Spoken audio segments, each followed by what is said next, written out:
General, for the camera purposes, can you give me your name and your title, please? Absolutely. My name is Brigadier General John Teichert, United States Air Force, retired. Sir.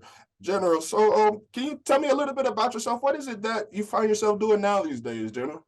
No, so I appreciate that question, Demetrius. I'm doing a bit of a hodgepodge of things. I am doing some keynote speaking. I had an engagement doing that this morning. I am writing a book. I am doing some consulting. And ultimately, I'm leading up to what I think is a great opportunity to impact people in our nation in this next stage of life, but that's still to come. Yes, sir. I appreciate that. Mr. Generals, let's just jump right into it. What can we attribute to the recent increasing amount of bomb drone attacks in the war? So I think Russia is getting frustrated and frankly a little bit exhausted over the course of this war, and they're doing whatever they can to thwart this counteroffensive that's coming by Ukraine. And I think that Ukraine has done an amazing job intercepting those drones and those missiles, especially with the new Patriot weapon system that they've received in the last couple of months. But I really think it is Russia's attempt to disrupt and divert the attention of Ukraine away from this counteroffensive that could be decisive in the war. Yes, sir. And, you just hinted about the Patriot system, and we send planes over there to Ukraine. What are the decisions of those plans based on? So I think a couple of different things are necessary for Ukraine to ultimately win this war against Russia. One of them is this thing called air superiority, which is the freedom to attack through the air and the freedom from attack by the Russians through the air. And I think both the Patriot weapon system, which defends large areas extremely successfully, including against hypersonic missiles, and the F-16s provide important components to that thing called air superiority. Sure. Now, General, speaking of this air superiority, let's hit about the recent success of the Ukrainian air defenses. And that sort of much happened without the training of our soldiers yet happening. How will the training of our soldiers benefit those Ukrainian soldiers? I think that the Patriot is extremely capable, but there has been a lot of training and education that's gone on for those that are operating the Patriot system, not within Ukraine, but as the Ukrainians have prepared to accept those systems, they have come to places in the West and they have been able to utilize that training to very good effect as they've been shooting down these inbound missiles and drones from Russia. Sure. And you just hinted about some of the training over on the West side, but how long will it take for our troops to get the Ukrainian soldiers as close as what we would deem as, air ready for the air superiority? No, so I think as they start absorbing those F-16s that we've now committed to providing to them, I think that it's reasonable to say that those pilots by the Western instructors will be trained in something 4 to 6 months. And now you also need to train maintainers and the other parts of the logistical chain for those F-16s. And I think that we are believing, based on the progress of the training of those individuals from Ukraine, that by the end of this year, we will be able to deliver F-16s that the Ukrainians can operate and sustain on their own. Sorry, now sort of an open-ended question right here. Why wasn't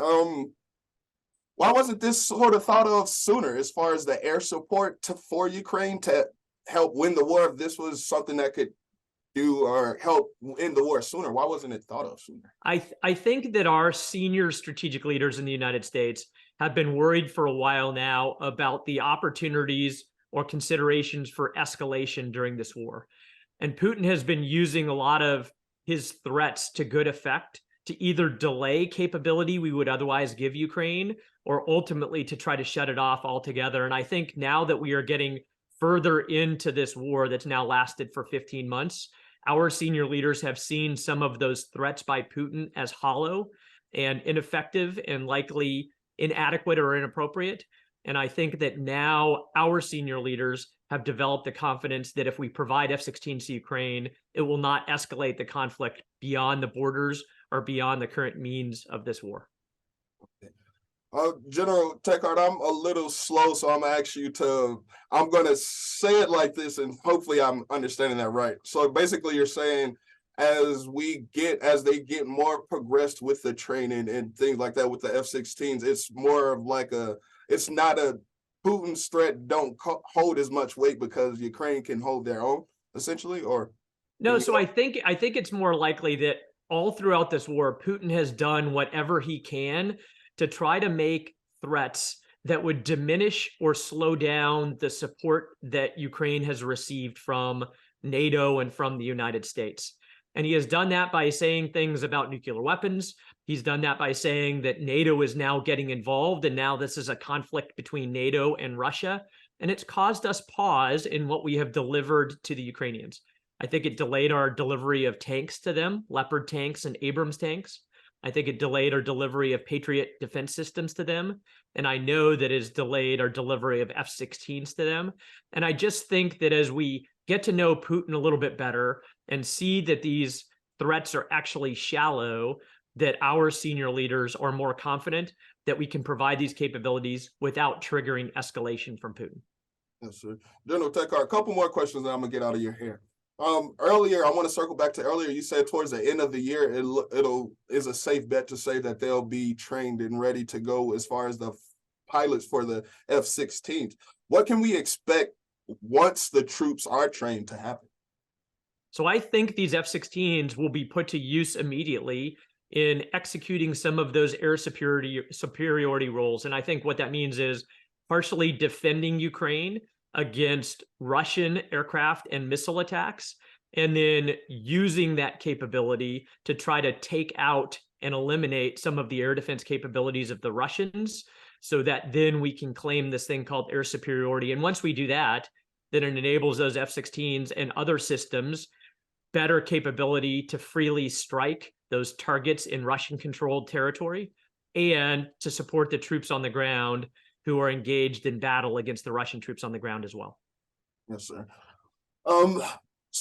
Two more questions, General Teichert. We've gave Ukraine, like you said, F-16s, and what was the other device that you mentioned earlier? We talked Patriots and we talked the Abrams and Leopard tanks. Yes, sir. So if we're giving them all of that sort of support now, what's next from an ally standpoint for the United States? Demetrius, I think we are now waiting for the Ukrainian counteroffensive that could start any day now. They've been provided a lot of capability. They won't have the F-16s by then, but they've got this other capability. And we are waiting to see how effective they will be in employing all of these new weapon systems and all of this support that they've received leading up to this counteroffensive from the West. And so I think right now we are very eager to see how effective they are. I think very intentionally Zelensky is biding his time so he can be as effective as possible in engaging with this equipment. But we're waiting to see how he does. And I think that's the big thing that we should look forward to in the next stage of this conflict, to see how effective Zelensky and the Ukrainians are in using this new capability. So last question for you, General Teichert. Is there any information that you would like to get out to the public that you deem is important that I may have not have touched on or missed? I think the biggest thing, Demetrius, is us waiting to see how well they will use these new capabilities. I actually think the biggest thing that is a boost to Ukraine with respect to the F-16s is not how they will be employed, but it is that we are willing to give them this capability that ties them with us strategically for the next 2 to 3 decades. Because you just don't get these types of Western capabilities and then expect to support them on your own. And so I think this is an indication bigger than anything thus far in the war that the United States and the West is committed for the long term to supporting Ukraine well beyond the counteroffensive and well beyond this war. And that is a huge boost to the Ukrainians. And I think it's something important for you and your viewers to consider.